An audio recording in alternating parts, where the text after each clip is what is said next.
situation in Syria changed so quickly. Moreover, it became extremely chaotic. But for those who support the U.S., don't celebrate too early.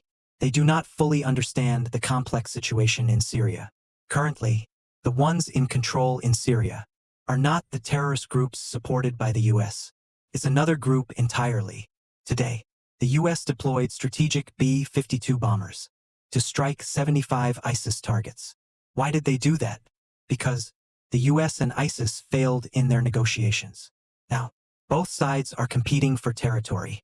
After being bombed by the U.S., ISIS declared they would carry out global terrorist attacks targeting the U.S. Not long after, something happened in Mexico. A plane was hijacked by terrorists. The terrorists intended to crash the plane into the U.S. Fortunately, they failed. This is the consequence of the U.S. fostering terrorism. Now, they are starting to turn on each other. In the future, the U.S. will undoubtedly face more trouble from terrorists. Moreover, at the U.S. military base in Deir ez-Zor province, northern Syria, there was a fierce attack early this morning. Initially, the U.S. thought it was celebratory fireworks, marking the overthrow of Assad. Later, they realized it was an attack. Currently, Syria is truly as chaotic as a melting pot. Wars are erupting everywhere. Turkey is fighting against U.S.-backed Kurdish forces. The new Syrian government forces are also clashing with Kurdish forces. Turkey and the Kurds have been archenemies for years. Israel, taking advantage of the situation, began advancing into the Golan Heights. Since the Fourth Middle East War in 1976, Israel had adhered to peace agreements, avoiding entering the Golan Heights. But now, they believe the time is ripe, deploying numerous armored units into the area. They even engaged in battles with two armed groups, one being the terrorist factions already stationed in the Golan Heights, and the other being the new Syrian government forces. To counter the military strength of the new Syrian government, Israel launched airstrikes on former weapons depots in Damascus, Syria's capital. Infuriating the new Syrian government forces, they directly declared to Israel that their next battle would target Jerusalem. Russia has contacted Syria's new government forces, proposing peaceful coexistence, on the condition that they do not provoke Russia. Regardless of the circumstances, the Turkish military has also entered Syria, but Turkey has declared that they do not intend to seize Syrian territory and aim only to eliminate Kurdish armed forces. Currently, the Kurdish armed forces are in the most difficult position, facing attacks from both Turkey and Syrian government forces. It is likely that they will be the first to collapse. But the Syrian people are suffering the most. They once believed that life would improve after Assad's fall. But in reality, the Assad era was the best period for Syria. Now that Assad's regime is gone, the entire country is disintegrating, divided and contested by multiple factions. Control over territories keeps shifting. Today one faction holds it, and tomorrow it falls into another's hands. Israel is taking advantage of this opportunity to expand its territory. People in Europe are now realizing that Israel often uses various pretexts to justify military actions and expand its territory illegally. In essence, it is a way to seize others' land. The U.S.'s oil fields in Syria are also at risk of being lost. Terrorist groups are attacking fiercely, and even U.S. military bases are under siege. American ground forces dare not venture outside, relying solely on airstrikes. As for the U.S., they once aimed to dismantle resistance forces in the Middle East and destabilize Syria, to sever supply lines between Syria, Lebanon, and Palestine. Right before Assad's regime collapsed, Turkey, Russia, and Iran declared their support for Assad. But within a single night, everything changed. Everyone is now reacting temporarily, without any long-term plans, to prevent further terrorist attacks.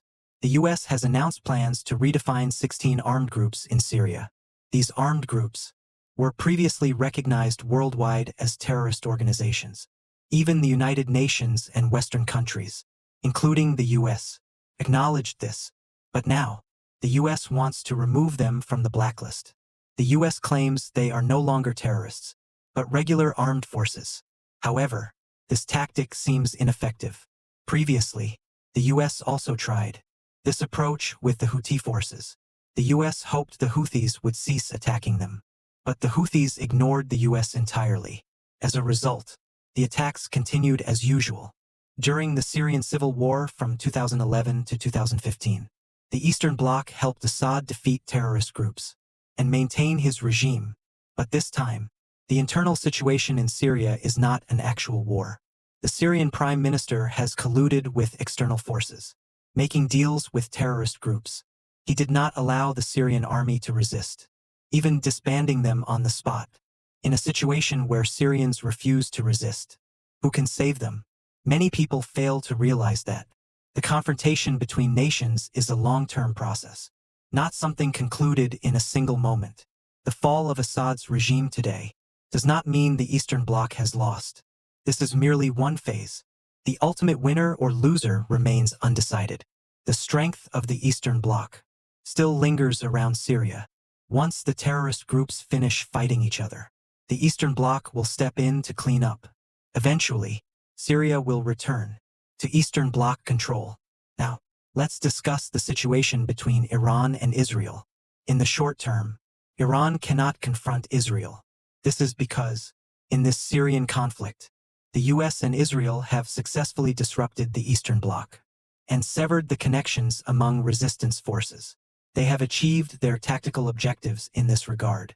As a result, some in China feel pessimistic. However, China should not easily lose confidence. China and the Eastern Bloc have been confronting the US over the past 3 years and have gained strategic advantages globally. The US is simply counterattacking at a strategic point. One cannot deny the entire achievements and capabilities of the Eastern Bloc just because of a small change in Syria. In the confrontation with the US, breaking their monopoly is a process. This process takes time. Setbacks are normal. Currently, the situation in Syria is beyond the control of the US, Israel, Turkey, and other involved parties. It's like a mad bull out of control, attacking anyone it encounters. All parties are suffering losses, not the US having complete control. Strategists need patience and strong endurance. In history, China has also faced backwardness and attacks, sometimes failing. But thanks to national will, China has strived to rise. Their strength and intelligence have been steadily improving. Regarding the situation in Syria, China is still patiently observing the internal conflicts. Russia has not left Syria. Russia's military base is still there. They are maintaining their strategic presence. Iraq and Iran forces are also stationed at the Syrian border, holding their positions for 16 terrorist groups to confront Israel. The US and Turkey wait until they exhaust themselves. The Eastern Bloc will surely come back stronger. Currently, the US declares they will cooperate fully with terrorist groups in Syria, because even though they have bombed these terrorist groups 75 times with no effect, the terrorist groups are not afraid of death. They even hijacked planes from Mexico to attack the US. This has caused fear in the US, and they want to negotiate and cooperate with the terrorist groups to protect themselves from further terrorist attacks. Syria is more important to Russia than it is to Iran. Russia has built influence in Syria for decades, and it holds special significance for them. Iran has also invested in Syria for about 20 years. If Syria faces problems, the operational line of the Iran-friendly resistance axis will be cut off. Meanwhile, China's intervention in Syria has not yet fully begun in terms of investment and deployment. There are only plans for the future. Therefore, the interests of Russia and Iran are top priorities. Russia will certainly not abandon Syria. Why can't Syria be abandoned? This is not only about Russia's interests in the Middle East, but also affects their interests in Africa. Russia's supply of materials to Africa must pass through Syria for transshipment, from Moscow to Damascus in Syria, then to Haftar and Tobruk in Libya, and then extending to Mali, Niger, Sudan, and other countries. Wagner has large bases in Africa. Previously, forces in the Middle East returned to Russia to participate in the Russia-Ukraine war. Russia had a period of troop shortages in the Middle East, and the US took advantage of this opportunity to cause trouble in Syria. If Russia loses Syria, supporting Africa will become difficult. Planes cannot fly directly from Russia to Africa. They must pass through Syria for transshipment. There is no alternative route. Therefore, Russia's military bases in the Middle East will certainly not be abandoned. The US has occupied the military base in Deir ez-Zor for many years, and has been attacked daily but still does not withdraw. Russia certainly cannot withdraw. President Putin and the Slavic people have strong personalities, and they don't easily accept defeat. If insulted, they will definitely find a way to regain their honor. Currently, Syria is not in the hands of the US. It is just in chaos. If there were only one terrorist organization, or the US alliance in Syria facing Assad, the Eastern Bloc would easily handle it. They would just need to attack the US-backed forces. But now there are up to 16 armed factions, with different religions, 15,000 to 20,000 terrorists who don't know who to fight. After fighting, they could end up making enemies with many sides. In Syria, there needs to be a powerful figure to control the situation. Assad is moderate, and the Eastern Bloc still supports him. And General Hassan is the commander of Syria's elite Tiger Division, a highly respected figure. Looking back at the US, over the past 3 years, the US has faced significant pressure in its global strategy. The Russia-Ukraine battlefield. The US wanted to use Ukraine to weaken Russia, but it failed, and NATO and 50 Western countries couldn't make Russia fail completely. On the contrary, Russia has taken counteractions against NATO countries. In the Middle East, the US has been attacked by Houthi forces and resistance groups for a whole year.